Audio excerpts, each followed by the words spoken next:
If you create more turnovers, you're going to win more games. That is something I truly believe. And in this video, I'm going to break down how you can actually start forcing more turnovers on the defensive side of the ball. Everything here is stuff that I've actually used to help me win tens of thousands of dollars playing competitive Madden and competitive college football. And I'm literally just going to tell you everything that I know, and hopefully this is helpful to you. So let's get into the video. Tell me, has this ever happened before? The play's totally bagged. They throw it right at your face. And instead of your Division I defensive back picking the ball, he decides to swat it like he plays volleyball, right? We've seen this so many times. It's very, very annoying. It's a difference between a potential pick six, which could totally change the game, and, oh, they just get another play. It's second down now. Let's talk about how to fix this, okay? Because this is a massive game changer. When the ball's in the air, let me just show you first. Boom. Notice that. We can make that a pretty consistent interception. But how do we make this a consistent interception, okay? Well, when the ball's actually in the air, we want to switch on to the defender and hold Y. So I'm going to break that down a little bit slower. When the ball's in the air, I want to tap B or circle. As soon as that ball's thrown, B or circle, and that's going to switch us on to the nearest defender. So let me just show you that part of this real quick. We're here. Boom. See how I take control of that guy. Now, notice 27, when I took control of him, he didn't do anything. That's because after I switched on, I didn't press anything. So what we want to do here is after we switch on, we want to hold Y.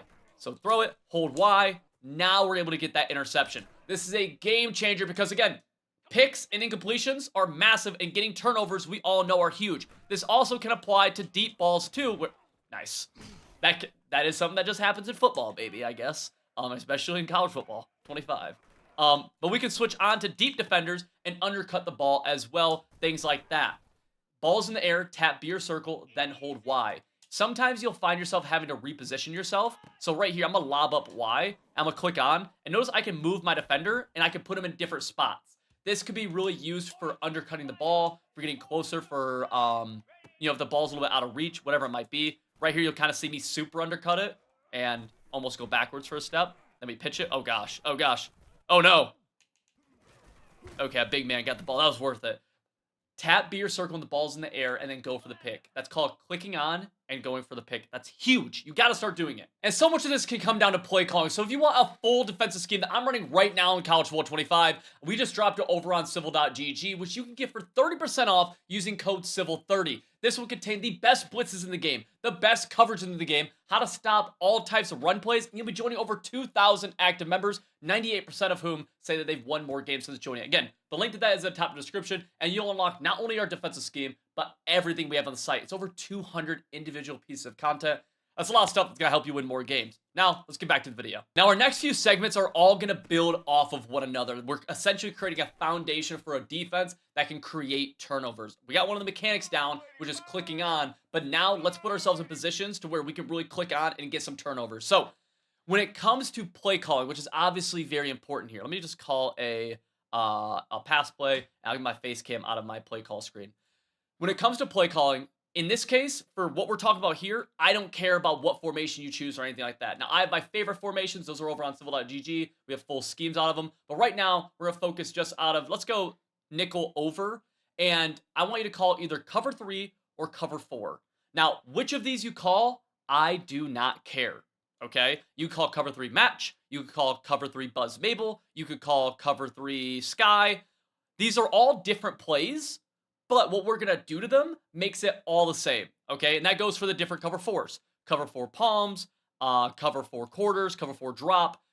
What we're going to do to this makes all those cover 4s the exact same. So right here, let's go into cover 3 match, which a lot of people would assume is match coverage.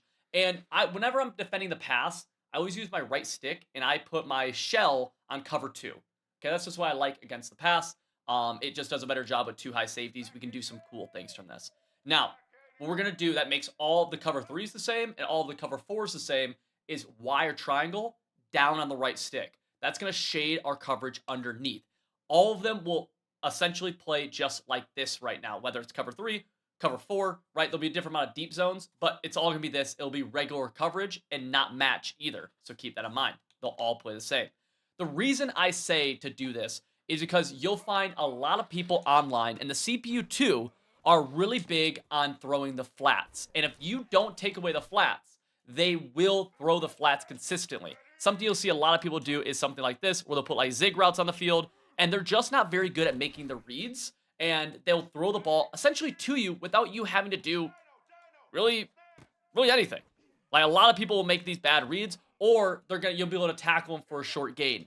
To me, that's huge, okay? That is a massive, massive, massive thing.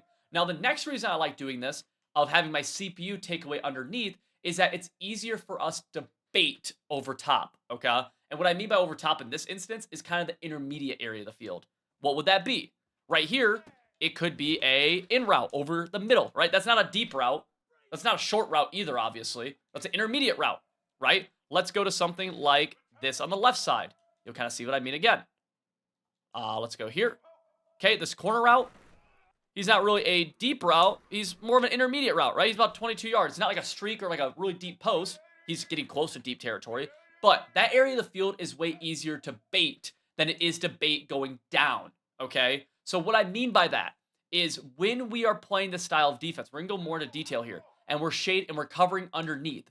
We're going to force them to throw the ball in the area that's the easiest for us to bait, and what we're able to do from that is force more turnovers. So if they don't just throw it to us underneath, they're going to throw it to us with our bait, which we're going to talk about here in a second, with one of the big ones being what you could do with your user. So let's go into that segment. Our user defender is the most special player on defense, and it's not even close. The different things you can do with this guy is insane. If you have a good user, everything else can suck, and you can win a lot of games by getting a lot of turnovers. So let's first focus, why is this a good thing? Like, what makes the user defender good? Why am I even saying that? Okay, cool. Good question. I like that question a lot. Let's break this down. Let's just focus on Bolden right here. I'm going to be in that same cover 3. I shaded my coverage underneath, wire triangle down the right stick, and let's focus on Bolden. For the sake of this, I'm just going to put my defensive line in spies just to make sure they don't get a crazy pass rush. And watch my user behavior right here. Little drag, I'm there for a second, I defend that drag, and now I go back up, and I'm able to make this play on that route. On this singular play, I impacted 3 different reads that my opponent might have. Let's do this again. This time, I'll get rid of those QB spies just so we can see it a little bit clearer. And this time, we're going here. I'm at this drag early. Now I'm at this in route. Now I'm working my way up to defend that in route right there. See what I'm saying? I just help impact 3 different routes. Now, let's take this a step further of what the user can do. Let's say that my opponent keeps on hitting this corner route on the right side, right? We'll pretend Muse, he's hit him 8 times. So that's a lot, but we'll say he's hit him twice, okay? And now I'm expecting it. I see it. Well, guess what? Now my user can be in that area and make that a very tough ball. Now, with your user defender, there's something I want to really point out with that guy. You need him to be a straight freaking dog.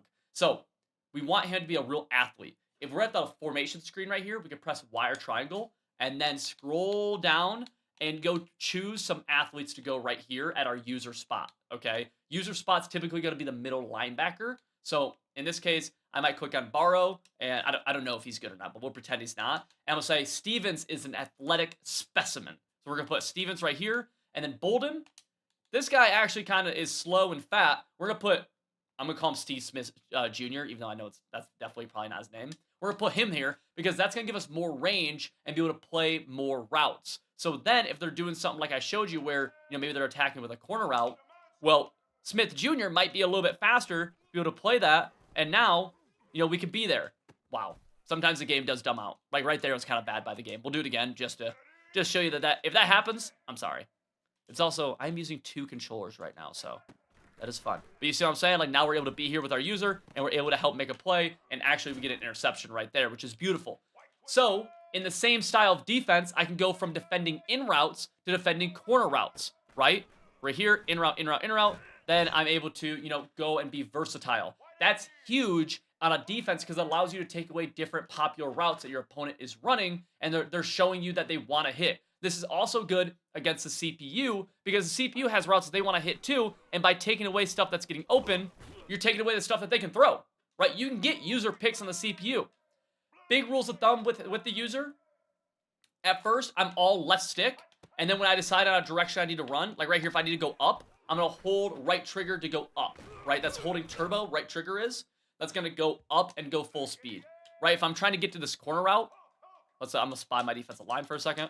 If I'm trying to get to this corner route here, I'll be hesitant. Oh, corner route, then I'm holding right trigger here to be able to run with him. And then that happens to you, I'm sorry. I never go for swats really with my user, by the way. Some people say it's bad. I think swats are just so inconsistent in this game, so I almost always go for interceptions. but you do have a little bit more range with swats, I believe. I believe you do. So your user is able to go different areas, take away different routes, and because he's so unpredictable, he can bait a lot of people. One thing that's like very popular to do is to do something with your user over and over again against a certain like route combo, and then kind of throw him for a curveball, right? Say you're like here, and you keep on giving up this in route maybe. Then one time you go and you take that away, right? You have a little bit of an inconsistency with your user, which can then bait people. That's massive. So let's continue building off what we've talked about. What are 2 of the easiest throws for someone to make in College Football 25 on offense? What are the 2 easiest? In my opinion, like it's very, very obvious. 1, throwing wide open streaks, or like deep posts, something like that. So anything deep that's wide open, like my mom could pick up this game right now. She's never played video games, and she could throw this ball to X, okay? She could consistently, this is very easy. Anybody could do it. So we want to take that away. The second easy throw, we've already actually taken away, but in this case, I won't do it, which is any kind of flat pass, right? Anything that's quick to the flat. Again, my mom could easily pick up the game and just start throwing that, right? I could literally tell her, hey, mom, just hold Y or triangle, and you're going to get yards. Anybody can do that, right? And so we want to take that stuff away. We really do. So the first way we do it is, that's why we shade underneath with our cover 3 or cover 4, right? We shade underneath because now they can't just throw right underneath, right? They can't just do that. It's defended pretty well, okay? The other thing we need to keep in mind, though, is that we got to defend deep, and that can be a little tricky. One big thing I do is I won't press. I'll never press my defense like this, because once you do, you give up opportunities for things like takeoff. That's a really good ability in this game. Or just weird, like, you know, speed differences, anything like that. In this case, actually get swatted. Nice. But you just give the opportunity for your defenders to get beat deep in a situation where I don't really want to give them that opportunity, right? And so right here again, like, we don't defend the flat. Anybody can make that throw. You don't have to be good at the game. We want to lose to people who are good. We want to give up yards to people who are good, not people who are just taking the wide open stuff we're giving them, right? So, big thing I do is I never, ever press unless the situation calls for it, right? 4th and 1, 3rd and 1. We're at the, if I'm at the, you know, if the defense is here or the offense is here, I'll press here. I'm not worried about it. But if I'm in the open field, right, in this situation, I don't want to press. I don't want them to have an easy touchdown. The more plays they have to call and the more plays they have to work on, the more likely they are to make a mistake, right? If they just get a big one-play touchdown, well, guess what? It's over, right? If they just do this, it's over, okay? So right there, that's also a very important thing where we want to make sure we have zone integrity, okay? So we're trying to make them work. That's the whole goal of this. But right here, we have no deep zone on the top right. We all agree, like no deep zone on the top right seam. And guess what? If they attack that seam, it's a wide open touchdown. We have to take away the wide open touchdown. We need him to work, right? I don't care if he dots me over and over again with corner routes and stuff because we can bait that. We can do some cool stuff to bait that. But if he's able to just to throw that, well, we're screwed, right? Whereas now, I flip it and I switch it, and imagine if I had switched on right there, we could get a pick. We're going to make them work. We're going to make them call more plays. We're going to be able to get stops, okay? So this is a massive thing of just, we just need them to work on offense. And in my opinion, the best area of the field to make them work at is the intermediate, because that's when we get our user involved. That's when we could do some different cool things that you really can't do underneath, and you can't really, you can't bait a streak. The streak's just open, right? Like I think we can all kind of agree on that. Like, you can't bait that streak. There's no baiting X right here. It's just open or it isn't. Now, it could be a bad throw. That happens. Hey, you got lucky. All right. That's a huge thing that you should always be keeping in mind. We need them to work on offense, and the more plays they call is good, because more likely they make a stupid mistake, like throwing it directly underneath to a hard flat and throwing a pick, right? Like, that makes it way more likely. If we just give them an easy streak touchdown, who cares? If we just give them, you know, if they're just able to do this up and down the field, in that case, they actually played it well, but you get the idea. Who cares? Now, next thing here is something that you can add in, really regardless of whatever like defense you're running or anything like that. It's just a mechanic in the game that I want you to know about, and this is the strip ball feature. You can tap right bumper or R1 on PlayStation to do this, and essentially what's going to happen here is that you're going to go for a strip. You're going to try ripping that ball out. Now, for full transparency, strips are rare. They don't happen very often, but you don't lose a lot by going for them, and you potentially could get a fumble. So, right here, I'm going to give some examples of when I might go for a strip, because it shouldn't be the only way you try tackling. Essentially, the only times I'll go for a strip is when it's very obvious the ball carrier is going to get tackled, or if it's late in the game, I'll always go for a strip pretty much. But if I'm like meeting someone one-on-one in a hole, and I know that even if I get my tackle broken, I might be able to get somebody else to, or somebody else will help make that tackle, I'll go for the strip. If it's a gang tackle, and I have people coming in late, I'll spam RB, go for the strip. Let's see right here, can we kind of get an example of this? Like right there, late, I'm going to tap right bumper, try to get a peanut punch or some kind of strip animation. Let's see right here. You kind of see, and there's a good example of that strip animation that we get. We don't actually force a fumble. Note that strips can get your tackles broken easier, but in this situation, I don't mind going for a strip because we have so many people here to help rally. In this case, you see that peanut punch. We go for it from behind with Siegel, and he just doesn't get it. But that's the idea behind it, okay? Is that, and again, if you can get it, that's a fumble. That's a big turnover, right? See it again right here. You won't always get this animation, by the way. Let's go another inside zone, strip. And you can really tell, though, like sometimes strips can really get tackles broken. So you do have to be a little bit cautious of it. When it's a big pile like that, I don't mind because they can break one tackle. Someone else is just going to make it. If you're one-on-one, you can really miss a tackle like you see right there. That's where it's like, hey, you might want to make that tackle with using the conservative tackle, which is A or X on PlayStation, or a dive tackle, which I love, which is X or X or square on PlayStation. So, a quick breakdown of strips.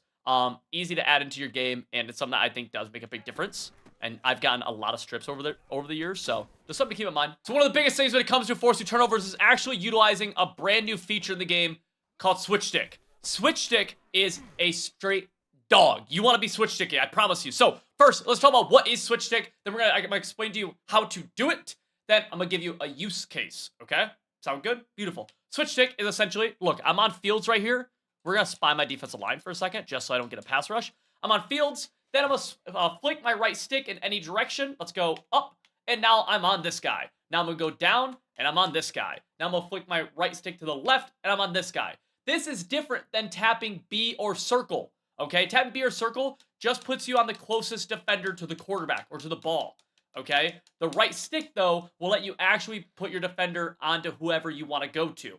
So a coverage defender, for example. So why would you do this? Okay, well, let's say this situation. We're playing an opponent, and he keeps on hitting this corner route, okay? But I need my user in the middle of the field. If I go user, let's say I go user this corner route, haha, you're bagged, buddy. Then, okay, nice, that happens. I hit the wrong button. 2 controllers is tough. But let's say we are user in this right here. Well, then, you know, I might be giving that up. So it's like, man, I can't just, like, user that route. So what do I do? Well, we can user in the middle of the field, and then when I see that route starting to break open, I can actually just undercut it. I can attack the ball. I can cheat with it by switch sticking to the nearest defender to that area. Right here, I switch stick to Woods. Woods is in a deep blue. So, ball snapped. I'm here. Oh, I know where I think he's going to throw. I can then switch stick up there and go pick that ball. Do you guys all see the use case right here? That's all with the right stick. And in this case, I'm pushing the right stick in the direction of that defender, which, where is Woods right here? He's top right. I'm going to go top right. Then I take control, then we do everything else. This is very similar to clicking onto a defender, our first segment, except we're kind of doing it before the ball is snapped or before the ball is thrown. That's when you can switch stick. As soon as the ball is thrown, you can no longer switch stick anymore. Now, if this is a brand new concept to you, awesome. I highly recommend you just try switch sticking 1 time per play. Simple as that. Switch stick 1 time per play, maybe 2 times, and just use the right stick, okay? Use the right stick. Now, how do you know where to switch stick? Essentially, it's where you see a route breaking open. If you see a route breaking open in any direction, that's where you want to switch stick to. If everything's bagged, then who cares, right? You can also kind of do this, where I switch stick onto my flat defender and went up. That's one of my favorite things to do. Another favorite thing of mine to do is something like this, where I'm here, maybe I switch stick away, then I switch stick back up, and we're able to go try to make a play right there. If you switch stick too hard, like if you push the right stick too hard, you'll like do a weird hit stick, which can be frustrating. Over here again, boom, I'm over here. Now I'm over here. And, you know, you can kind of like play the game a little bit weird. Let's go another use case. We have a hard flat over here. Okay, he's going to play that hard flat. Now, the route combo here, nothing's attacking that area, right? We all agreed nothing's attacking that left flat. So if I see that, I can actually take this guy and cheat all the way over and get a potential pick with that hard flat, right? Because no one's attacking that area. Or Is anyone attacking the deep middle? Like the deep middle? No. No. So, I have a deep middle third. I could... Oh, I see that? I'm coming down now. Now I'm helping, now I'm getting another guy down here to help make a play. A couple more use cases for switch sticking. This is what all the best players in the world use, and this is an extremely important feature if you want to get better at College Football 25, and this also applies to Madden as well. Now, if you liked everything we talked about, but you want complete plays, you want schemes to actually help you win, so you don't do a bunch of labbing on your own, and you're calling the best possible things that you can, website is in the top of the description. You can use code CIVIL30 and join that. You'll unlock full offenses and defenses with plays that you can start using today to start winning more games. You'll have direct access to talk to me, along with other top players, and 2,000 other active Civil.GG members just like yourself. Again, link to that is top of the description. I cannot wait to see you over there.